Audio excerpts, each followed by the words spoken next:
Today we're going to review an Amaco glaze. Amaco is one of the larger companies in the glaze business. They do tend to be more expensive than their competitors, but they also tend to be really reliable glazes. So today we're going to have a look at Indigo Float, and we're going to see how it does on a variety of clays.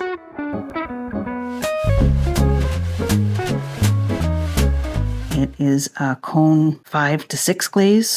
It is food safe, lead free, which is always a good thing. Amaco do not say whether it is dinnerware safe on their bottles, but I have looked this one up and it should be fine. It says here that Indigo Float benefits from a heavier application, creates more separation from the base glaze to the float. Texture accentuates this effect, so we'll expect it to do well on texture, and it's a great layering glaze, so we're going to try that out as well.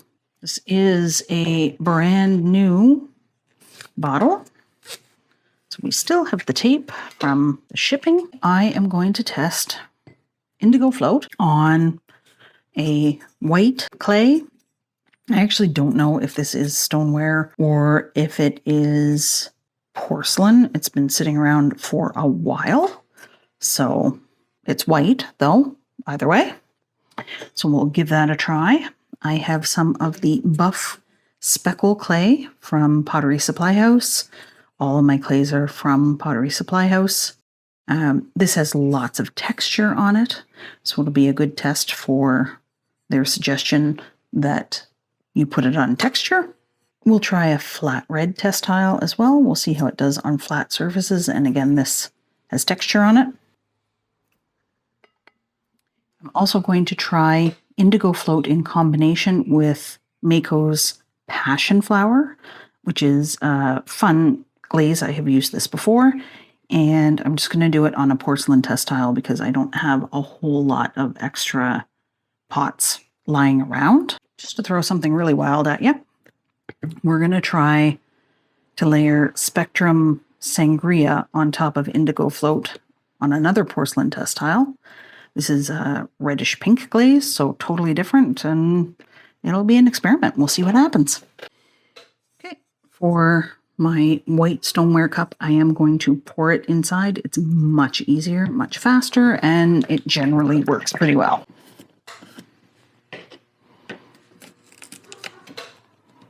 Oh, I hate these things. There.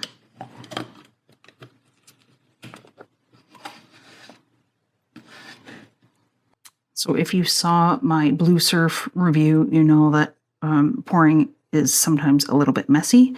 I'm not too worried about this because it's a cup, and so it's going to be a little easier to direct it into the bottle.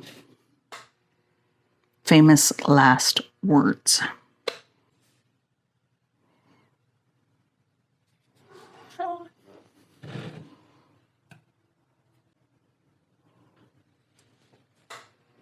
Oops.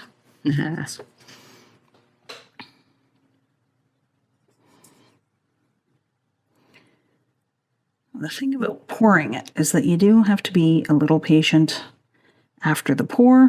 Oh, see, now I was lying. Yep. It's getting everywhere.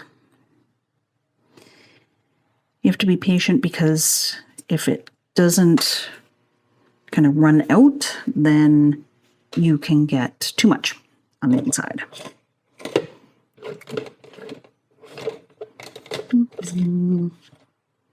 Here's my Mayco one. They're my favorite.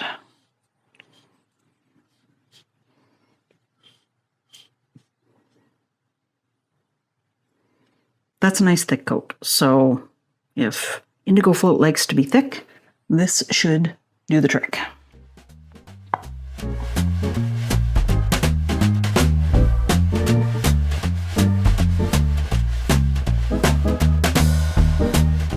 And because I don't learn from my mistakes, I'm going to pour it in here.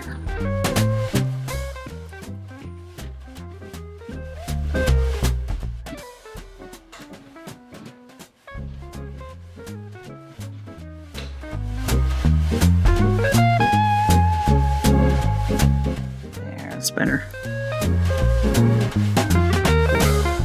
It's the turning that makes things challenging. Now, if you don't turn it, you do get this little line here, so when I brush the outside, I'll have to do a little bit of the inside too.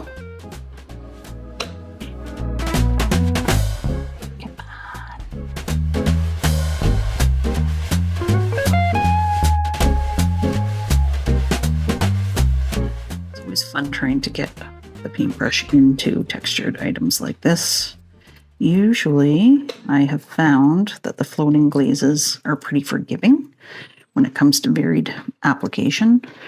So if it's not exactly the same thickness, it doesn't really matter because they have the variation within the glaze itself with the float.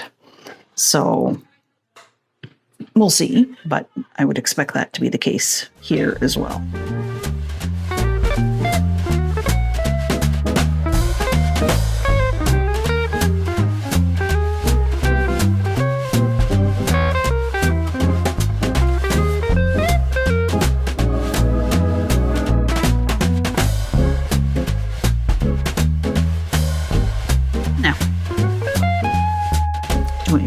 Or do I dip? I think I dip. Okay. No, I'll paint. Because that way we'll know what it looks like if I do something like I've done here and paint it on the outside with another glaze on top.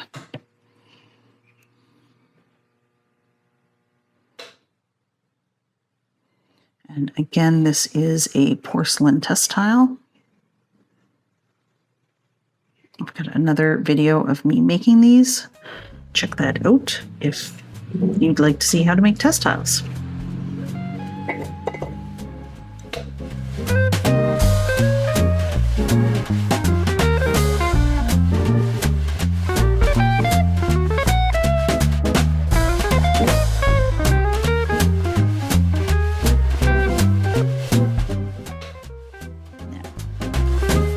Second coat. I'm going to try and get down at the bottom a little bit better. Not too worried about it because I usually will recede coats anyway. So just one coat down at the very bottom, or maybe 2 coats. If this one likes to be thick, then probably 2 coats is going to be fine. Always tricky holding these. And yes, I know this looks like a kindergartner has done it, but it doesn't matter.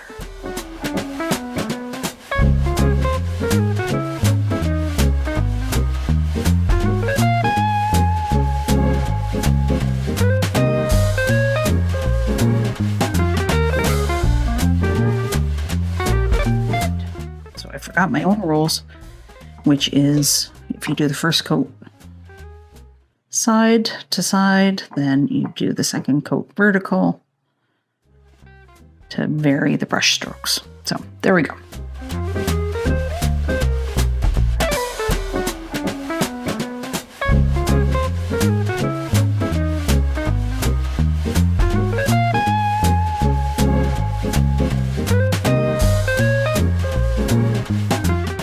That is 2 coats on everything. I'm gonna wait for it to dry before we can do a third, maybe a 4th coat if this likes to be thick.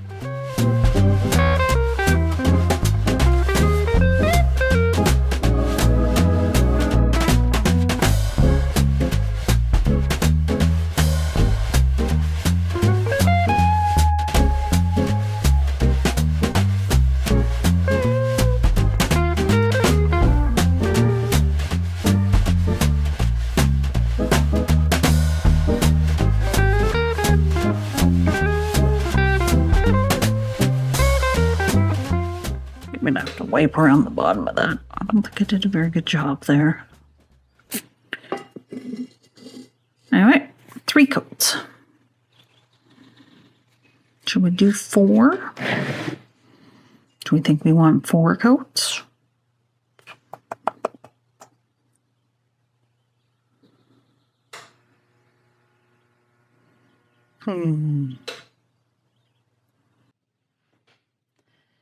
We have the red test tile ready to go.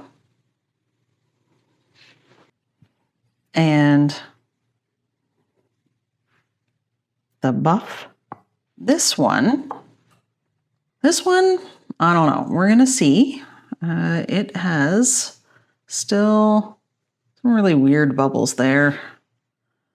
Let's see if I can get a good view of that. Yeah, not really sure about this, but we'll see. We're going to fire it and see what happens. I have 2 more test tiles, and I didn't quite finish these 2. One we're putting Sangria on, and one we're putting Passionflower on. So let's do it. What should we do first? Well, let's do the Sangria. Okay. I always clean up the lid first, if it matters, but that's what I do.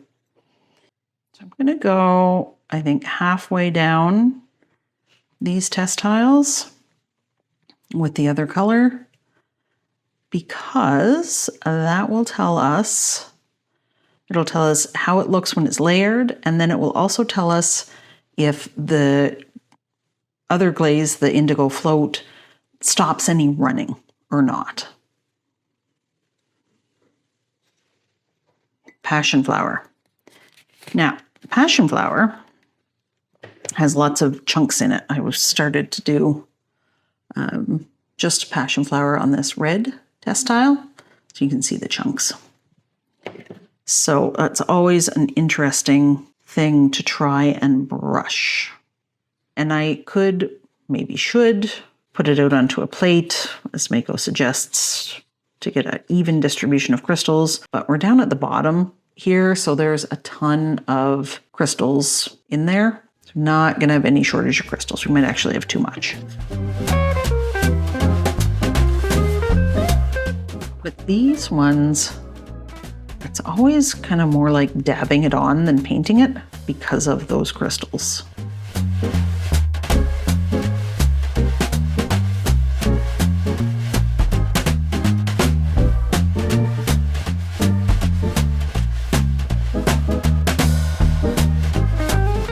So that's 2 coats of Sangria.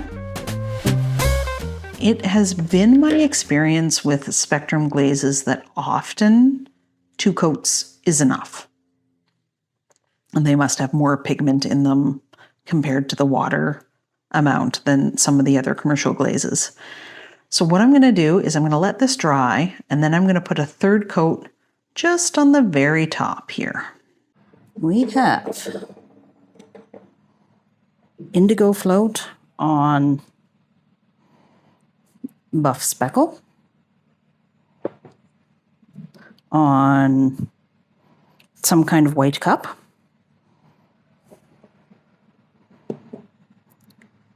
we have it layered with Sangria from Spectrum. We have it layered with Passionflower from Mayco. And we have it on red clay.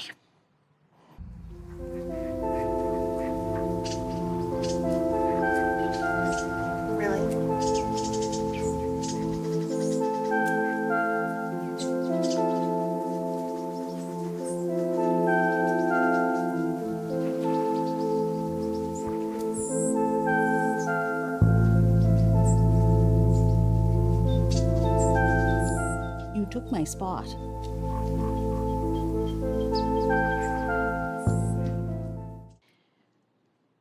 Okay, we have the results of our Indigo Float glaze test.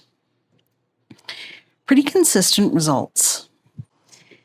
This is the cup that we poured inside and then did 4 coats on the outside, so we wanted it nice and thick.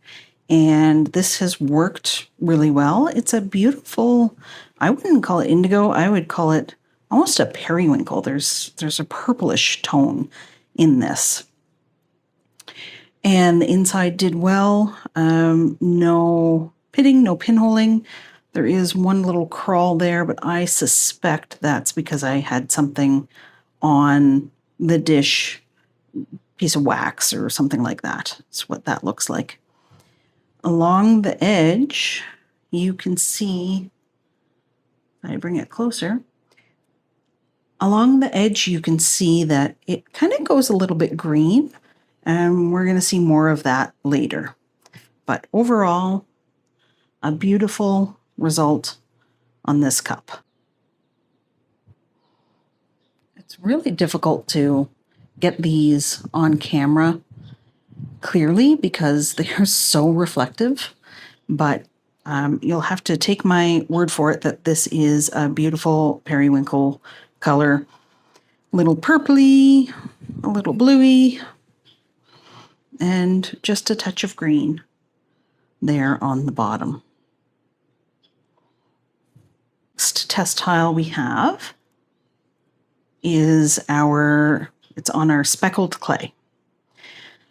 So this one, again, we poured inside. Exact same color as we got on, this is actually porcelain, it turns out. So same result on both clays, super consistent. On the texture, we see the texture coming through, but I don't know that I see here any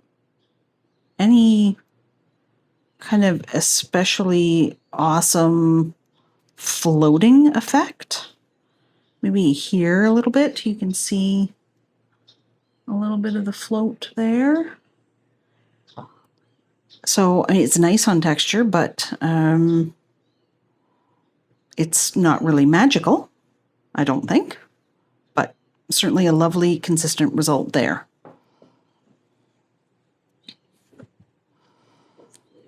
And here we have our red test tile. It was obviously fired horizontally, so there's no movement here. Again, same color. Okay, so this was a nice thick application. You can see it covered up a lot of the texture, and only the highest bits of the texture are still poking through. So quite an opaque glaze when it's done with 3 or 4 coats. Then we have our Passionflower test tile. So this was Indigo Float with Mayco's Passionflower over top. You can see that it did run quite a bit, so if you're going to do this combo, be careful. But it's kind of neat. Let's see if I can get a close-up.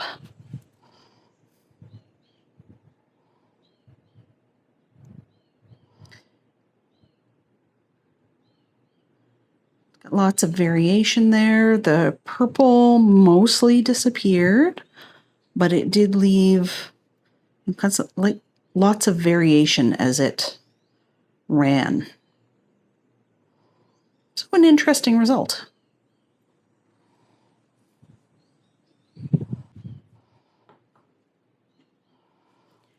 Then the Sangria test. So again, this is porcelain. This was Indigo Float with Spectrum's Sangria over top of it. This one is interesting because the Sangria basically disappeared. You kind of got a darker blue than with this, but I mean, there's no evidence of the Sangria here. And glazes are like that. Mixing glazes isn't like mixing paint. You don't mix blue and red and necessarily get purple. So that's why it's important to test your glazes when you're layering them to make sure that you're going to get a result that you find interesting. Again, it did run quite a bit, but this is not something that I would myself do again. I just don't find that it's different enough to make it worthwhile. But now we know. I have another test tile that I glazed off camera. It was just a plant pot that I was glazing, and I thought, you know what, I'm going to give something else a try. So this is the bottom of the plant pot. The top is not yet fired. What I did on this is I didn't use as much. So I did a much lighter coat. So I believe this was 2 coats. Obviously, it's a little heavier inside than it was outside. But I was wondering if I could get this nice variation from this glaze. And this is just Reclaim. It looks a lot like the 505, but you can kind of see the difference there. So there's all sorts of stuff mixed up in here. And what I love about this is the variation. So with just the 2 coats, and I was deliberately uneven in the way that I applied it. So there are thicker spots and thinner spots, and where it's thick, you can see that it's the same color as what we got on this test tile. But where it's thin, you can see hints of, well, on this cup, there are hints of this color, right? That kind of greenish color at the margins there. And with a lighter application, that kind of greenish color really shines through.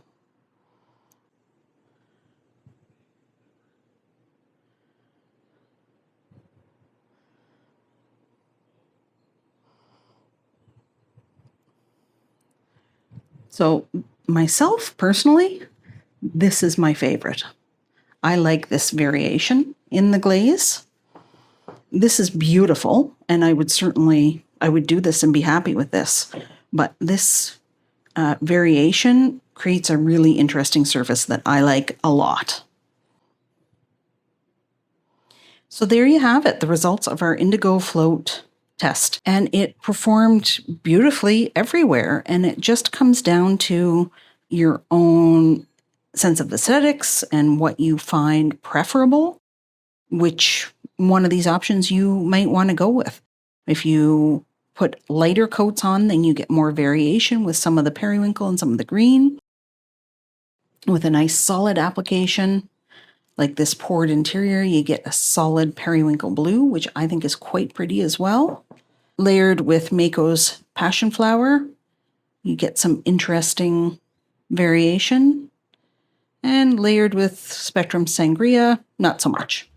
So there you have it. I would love to know, what are your favorite combinations with Indigo Float?